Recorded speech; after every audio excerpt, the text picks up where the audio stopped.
जय हिंद मेरे प्यारे साथियों। आशा करता हूँ आपसे बहुत बढ़िया होंगे। तो NISC एग्जीक्यूटिव असिस्टेंट वाली जो सीरीज चल रही थी हमारी, उसका यूनिट 3 का ये पार्ट 29 है। तो चलिए शुरू करते हैं। The efficiency of a Stirling engine depends on, जो एफिशिएंसी होती है स्टिलिंग इंजन की वो किस पर, वो temperature ratio between hot and the cold ends.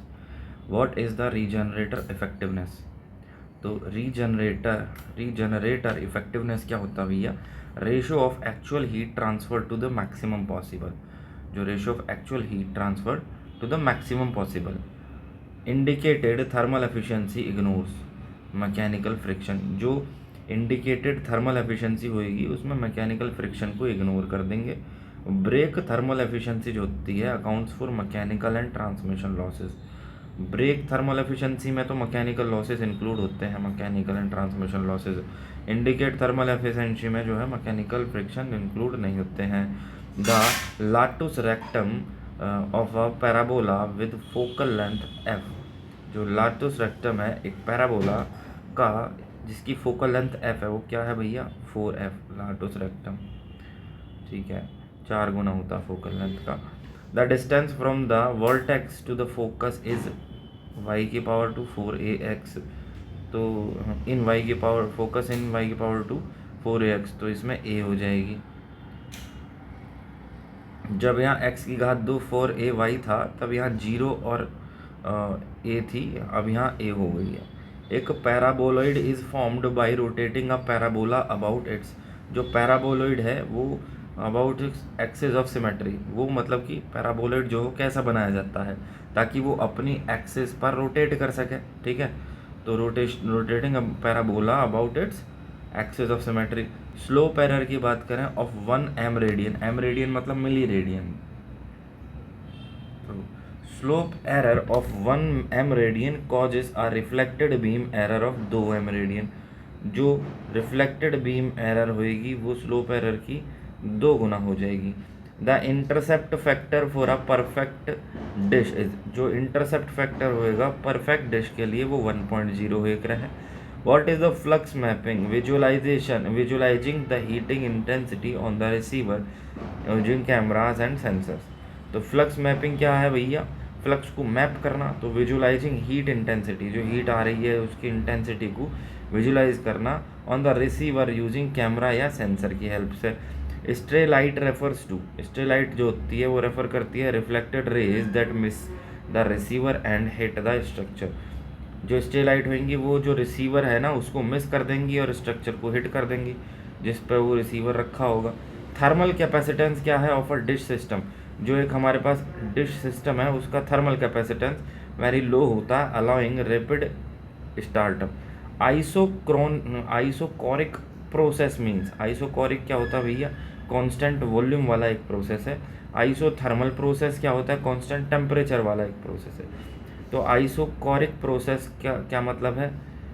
Volume. और आइसोथर्मल मतलब जिसमें थर्मल का मतलब हो गया टेम्परेचर, तो जिसमें टेम्परेचर कांस्टेंट होएगा। और कोरिक मतलब कॉर्ड से समझ लो ये।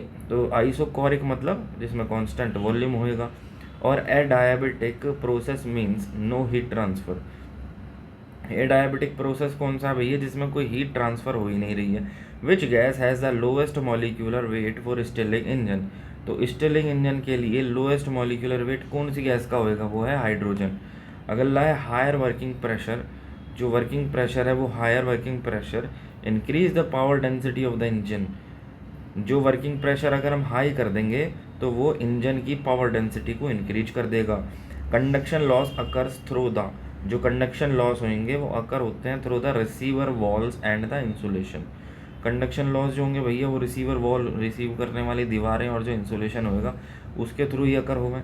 Forced convection in our dish is caused by wind blowing across the receiver.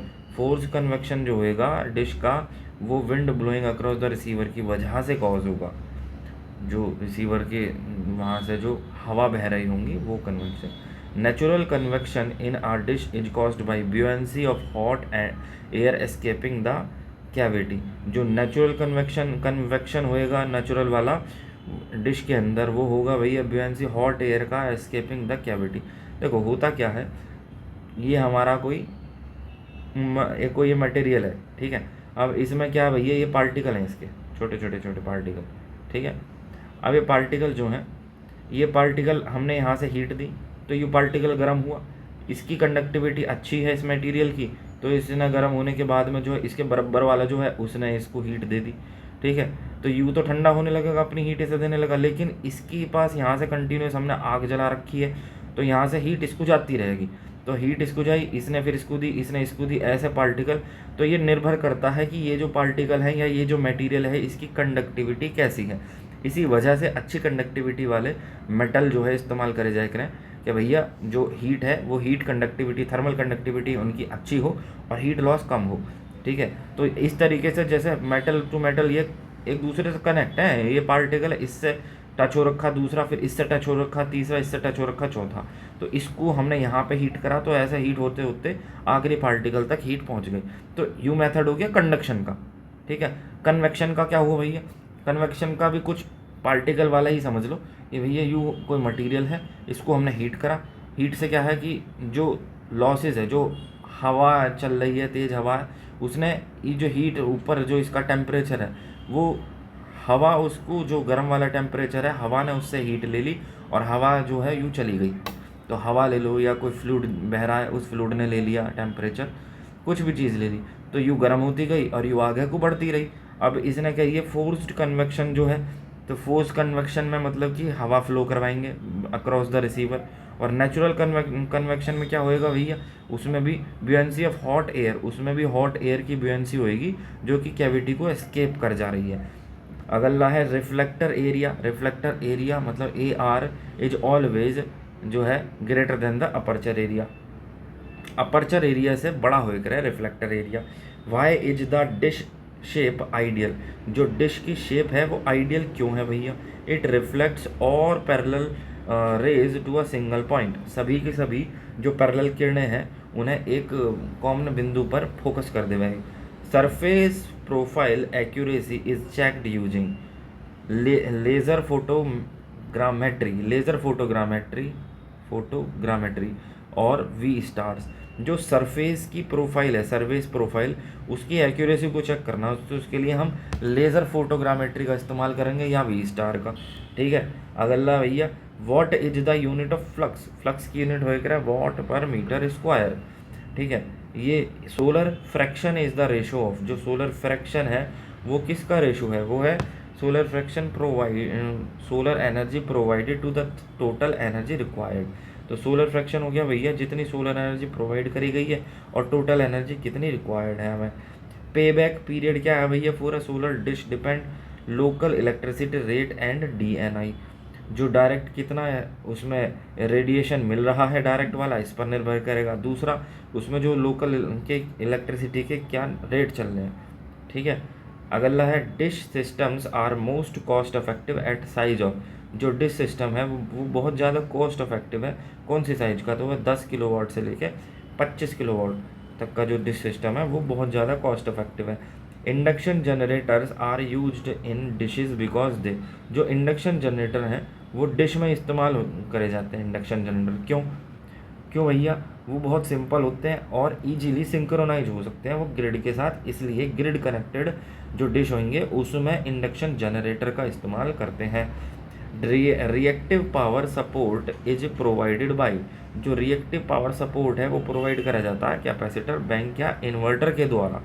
The ultimate goal of parabolic dish research eight NISC is, जो पैराबोलिक डिश रिसर्च है उसका अल्टीमेट गोल क्या है भैया NISC के पास, तो NISC का एक लेबोरेटरी है, एक तरह से लेबोरेटरी है या रिसर्च वगैरह होती रहती है इसके अंदर, to increase the efficiency and reduce the capital cost per kilowatt, ठीक है। तो यहाँ तक हमारे क्वेश्चन हो गए। अगला टॉपिक हमारा चलेगा स्टर्लिंग इंजन, ठीक है। तो स्टर्लिंग इंजन वाला जो टॉपिक है वो होगा अगले पार्ट में 30 वीडियो में। U29 ही ना जो ख़त्म हुई है अभी, तो यू वाली हो जाएगी 30, NISC एग्जीक्यूटिव असिस्टेंट का यूनिट 3 का पार्ट 30 में स्टर्लिंग इंजन। तो धन्यवाद, जय हिंद।